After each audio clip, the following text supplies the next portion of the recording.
মাত্র মাস দুয়েকের মাথায় প্রায় ২৩ বছর পর অস্ট্রেলিয়ার মাটিতে টেস্ট খেলতে চলেছে বাংলাদেশ ক্রিকেট টিম। ইংল্যান্ড অস্ট্রেলিয়ার মাটিতে বাংলাদেশ সফর করছে, সেটাই হয়ে দাঁড়িয়েছে এক বিরল ঘটনা। তবে এবার আকস্মিক এক সুযোগ টাইগারদের সামনে।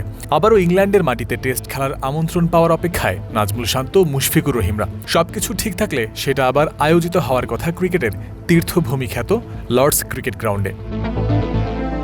২০২৭-এর ইংলিশ সামারে অস্ট্রেলিয়ার বিপক্ষে মর্যাদার অ্যাশেজ সিরিজ খেলতে নামবে ইংল্যান্ড ক্রিকেট টিম।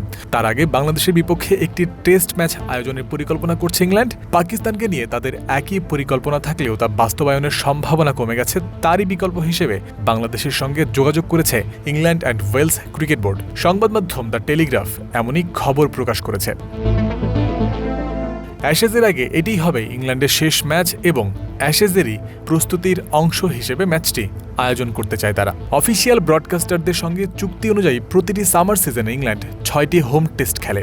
আগামী গ্রীষ্মের সূচির শুরুতে একটি একক টেস্ট আয়োজনের সুযোগ তাদের সামনে রয়েছে। শুরুতে পাকিস্তানকে নিয়ে সেই ম্যাচ আয়োজনের পরিকল্পনা করা হয়েছিল, তবে পাকিস্তান ক্রিকেট বোর্ডের আগ্রহ কমে যাওয়ায় ইসিবি এখন বাংলাদেশের দিকে ঝুঁকেছে।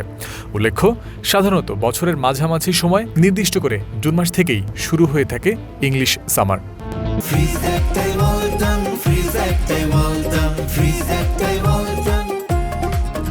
ইসিবির এই প্রস্তাব আলোর মুখ দেখলে ১৭ বছর পর ইংল্যান্ড সফরের টেস্ট খেলবে বাংলাদেশ। ম্যাচটি কার্যত অ্যাশেজের আগে ইংল্যান্ডের প্রস্তুতি হিসেবেই বিবেচিত হবে।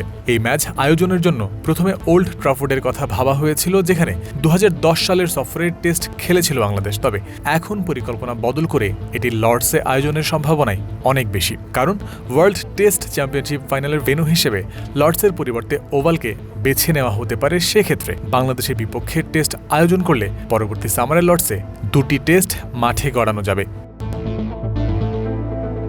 বাংলাদেশ টেস্ট দলে সাম্প্রতিক দারুণ পারফরম্যান্স ইংল্যান্ডকে আকৃষ্ট করেছে বলেই ধারণা করা হচ্ছে। দলে থাকা নাহিদ রানা, শরীফুল ইসলামদের দুর্বার পেস ব্যাটারিও এক্ষেত্রে প্রভাবক হয়ে উঠেছে বলে দ্য টেলিগ্রাফ উল্লেখ করেছে। সম্প্রতি কাউন্টি অভিষেকে কেন্টের হয়ে হাসান মাহমুদের ৯ উইকেট নেয়ার ঘটনাও তারা আলাদা করে লিখেছে। ইংল্যান্ডে অনুষ্ঠিত সাম্প্রতিক বৈশ্বিক টুর্নামেন্টগুলোতে, বিশেষ করে ২০১৯ ওয়ানডে বিশ্বকাপে বাংলাদেশি সমর্থকদের ব্যাপক উপস্থিতিকেও ব্যবসায়িক সম্ভাবনা হিসেবে দেখছে ইসিবি। তাই আগামী বছরের মে মাসের শেষ দিকে বাংলাদেশের বিপক্ষে লর্ডসে যদি হয় ইংল্যান্ডের এই ম্যাচ, সেখানে ভালো টিকিট বিক্রির আশাও করছে ইংল্যান্ড ক্রিকেট বোর্ড। লর্ডসে এবার টেস্ট খেলতে গেলে নিজেদের সামর্থ্য প্রমাণের বড় সুযোগ হবে বাংলাদেশের জন্য। সাম্প্রতিক ভালো পারফরম্যান্স দিয়ে যেমন তাদের নজর কাড়া গেছে, তাদের মাটিতেই দৃঢ়তা দেখাতে পারলে ভবিষ্যতের দ্বার উন্মুক্ত হওয়ারও সমূহ সম্ভাবনা থাকবে। বাংলাদেশ টেস্ট দল নিশ্চয়ই এই সুযোগ হাতছাড়া করতে চাইবে না। জয়ন্ত বিন্দু, ক্রিক ফ্রেন্সি।